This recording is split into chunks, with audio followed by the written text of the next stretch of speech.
Avalanches. Every skier's worst nightmare. We're in the Manche Valley in Val d'Isère at the site of a slab avalanche. Part of the slide has stopped about a third of the way down in a small hollow. A skier could easily be buried at this point. It would take a considerable amount of time to climb back up. A search should be started from the point last seen.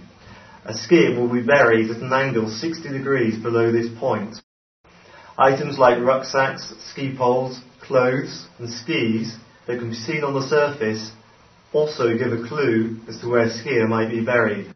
So once the avalanche has come to a rest, you've marked where you saw the people for the last time, you need to switch all of the avalanche transceivers to search mode, which we'll do here. It's normally a very simple action. At the moment I don't have any signal, so the range of transceivers is quite limited. Analog devices at a maximum will get 120 metres. A digital device will be more like 60 metres search distance. So I've switched to search mode, and it's giving me a reading at the moment of 32. That's an approximate signal. A lot depends on the orientation. That way the two antennae aren't aligned, so the reading's a lot further. When I turn it down here, the arrow's lighting up and I'm getting a reading of 16 metres. As I move round, the arrow goes off and the reading increases. So just by going backwards and forwards through an arc of 30 degrees, I can lock onto the transmission and follow round directly to the transceiver. They're usually quick to do the approach search. They can be less accurate on doing the final cross search. This is an analog device. It just gives you an audio signal.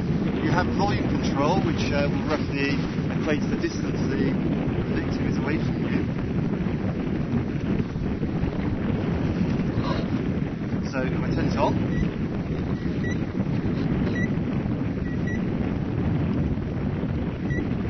and I swing around, trying to pick up the strongest signal. I should adjust the volume until I'm just losing signal. Proceed on that basis.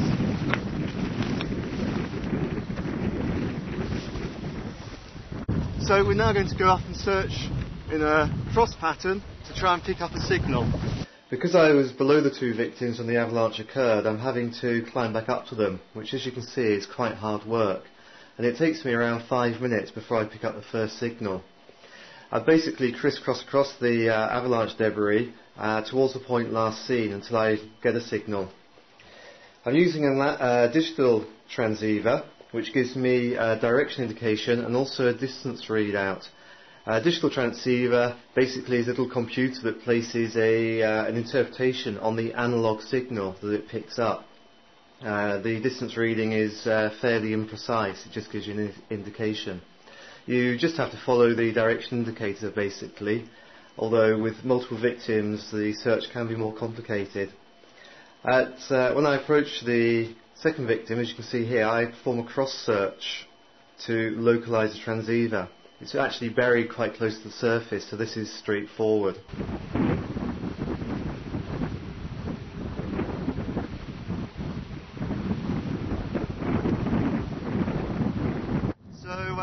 First thing is, where do we wear our avalanche transceiver?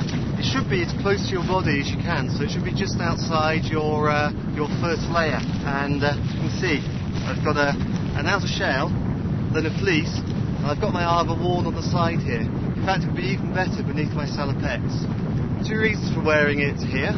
First one is it keeps the batteries warmer, which extends their life, which could be important if you're buried under snow. The second point is you may take off your outer shell when you're climbing. That will expose your transceiver.